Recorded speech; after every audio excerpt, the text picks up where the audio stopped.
I don't think It's I've back. ever been. I don't think I've ever been this excited for a preseason game. Like these games don't Yeah, even me neither. count. Like I Yeah. don't even care if they win. I just want to watch football. Yes. I want to watch Agreed. football that I care about specifically. I want to watch football Yeah. because I did not watch that Raiders Jags game. Though, if Trayvon Walker keeps doing what he did in that game, we may owe him a serious apology. Oh, okay. I didn't watch it. I didn't watch it, but there were some highlights and there was some stuff said like he was pretty physically dominant. Oh, So, okay. so yeah, that may be something that we may have to watch out for as a something that we may have to backtrack a little. Especially when we play them later this year. Yes. But no, yeah. So first preseason game is happening this Friday. The Lions will be playing the Atlanta Falcons. Gionne, how are you feeling? I feel great.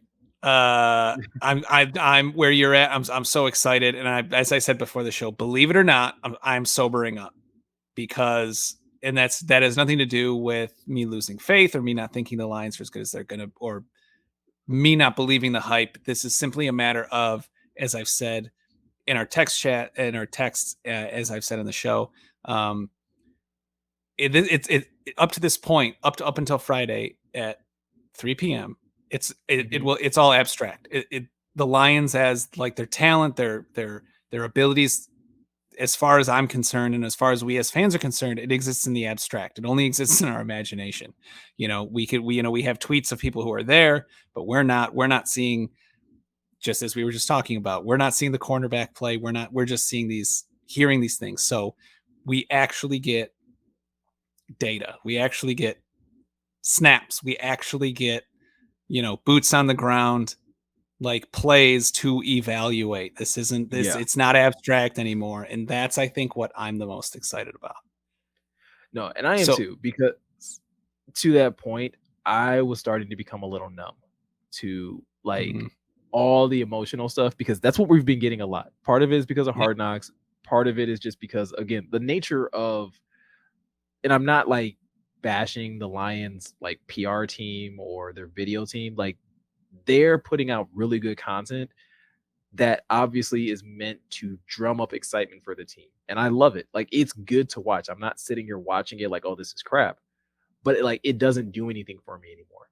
mhm. I have filled my plate with like the emotional investment that I'm going to do. I don't need any more emotional investment. I need data. I need to see skill on skill, players against players. In the words of Aaron Glenn, I need to see one man whoop another man. Like that's what I Yes. need to see at this point. And so I was becoming a little numb to the emotional stuff. And it's just like, Yeah. the Jamal video came out this week and last week. And it's not that I hated it. I was just like, oh, this is cool. When can I see Jamal run over somebody though? Like I wanna see that. Yes. I wanna see, can Jamal break tackles? Is Jamal looking more explosive? Like I want to see that in the context of a game. And while preseason games don't matter in the grand scheme of things, like they don't add an extra win or loss to your overall record. Nobody's going to the Super Bowl strictly off of your preseason record.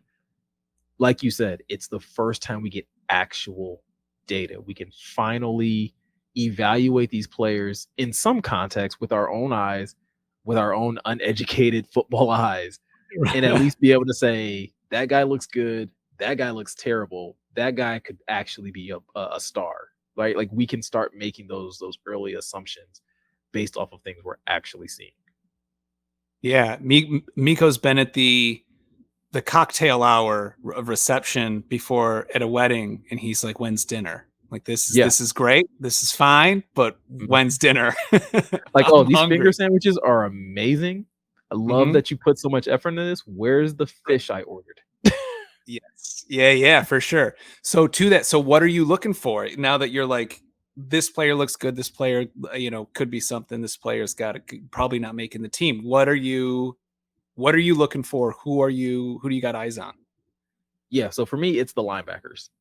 Flat out, like I'm going to obviously watch the entire game, and I do want to see like first string offense look explosive, but I'm going to watch the entire preseason game. which most people don't do. Most people don't even watch preseason games at all. But I'm going to watch them because this linebacker group is such a mystery. I want to see who starts the game.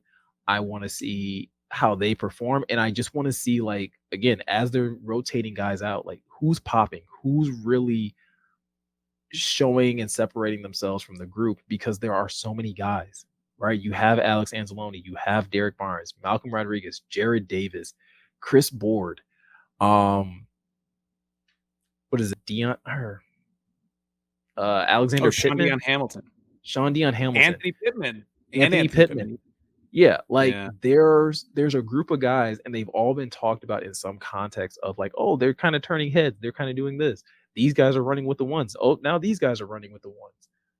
I want to see, like, what are we actually dealing with, or is this just a complete cluster of guys that it's just like, oh, this is going to be a Band-Aid thing all season. And then after that, it's Jeff Okudah, right? Does he play, and how much does he play? This will be the first time, if he does play, this will be the first time we've seen him since, week 1 last year. And I'm so curious on how much playing time they give him, because technically him and Will Harris are battling it out for CB2, or at least that's what, some of the reporters have said. So does Will Harris get the start and Jeff play a lot just to kind of get him acclimated, or is it vice versa? So I'm also going to be really locked into that. Yeah, Okudah's an interesting case because he's one, when Campbell's asked about him, he keeps saying he needs reps. He said, he's technically in his 3rd year, but he's essentially in his 2nd. And he just needs reps. So his snap count is going to be very interesting to keep an eye on. I agree with that. Linebackers, yeah, it's going to be very interesting for me, though, knowing that, starters, and Campbell said starters are going to play about probably a quarter. He said he called the Falcons coach, and it seems like they kind of agree on that. So we are going to get at least kind of 1 quarter, probably. That said, I've got my eye on the back, on the backup running backs, Craig Reynolds, Jamar Jefferson. Okay. I think our running back duo of Swift and Williams, as we said, is I'm very happy with it. I think it's the best running back duo we've had in a very long time here. And as loyal listeners of the show know, I'm a huge fan of Craig Reynolds. So I'm looking to see if Craig Reynolds and Jamar Jefferson pop against the 2nd string.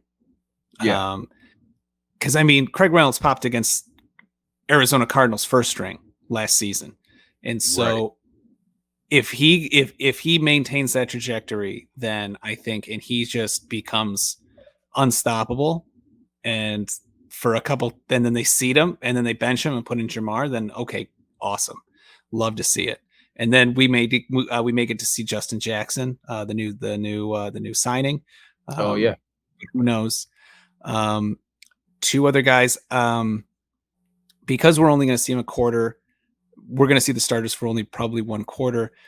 I'm looking to see how Chase Lucas and Malcolm Rodriguez. So Malcolm Rodriguez, the linebacker, obviously, as you pointed out, that's going to be very interesting. Is his size going to be that big of a factor? How, are they going to give him 1st team reps, 2nd team, whatever? But it really seems like Chase Lucas has come up in these last 3 days in the same way that DJ Chark has. Chase Lucas was 6th round pick, or 7th round. Geez. But it really seems like he's really become mentally more focused, and he's been picking up the mental aspect of the game, and that has absolutely just fed into how he's been performing. So I'm going to keep an eye on Chase Lucas and our running backs, and my guy, Jashawn Cornell.